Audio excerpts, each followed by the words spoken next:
Latest chika, Showbie, hindi susulutin si Donnie kay Belle. Wala raw plano si Showbie Trata na agawin si Donnie Pangilinan kay Belle Mariano. Sa chikahan with Showbie sa press con na Huwag Kang Titingin ay naungkat naman ang eksena niya sa isang birthday party na kung saan ay tila namilipe na parang naiihe siya dahil sa sobrang kilig nang makita niya si Donnie Pangilinan. Kaya biro nga ng mga press, baka bet niyang agawin si Donnie kay Belle at lagot siya sa Don Belle fans ha? Ay grabe naman po yung mang-aagaw talaga reaksyon naman ni Showbie.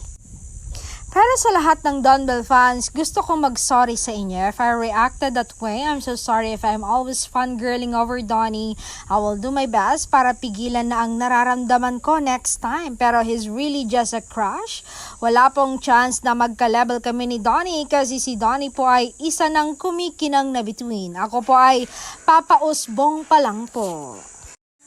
So sana po ay mag-enjoy lang tayo. Kept supporting kung Don Belle kayo. I hope you spread love and be mindful with how you say your comments online kasi words can really be painful to some. But I know naman as long as your intention is good, then patuloy lang po na magmahalan tayong lahat, sabi ni Showbie. Pero syempre, kung may offer na project na makakasama niya si Donnie, game na game nga siya, medyo malabong araw yon dahil magkaiba sila ng bakuran. Pero kung may trabaho, kahit anong trabaho, tatanggapin natin yan. Hindi ko lang alam, baka yung taping days instead na 10, magiging 20 kasi hindi ako makaarte, haha. Sabi ni Showbie, wow, harot-harutan ha?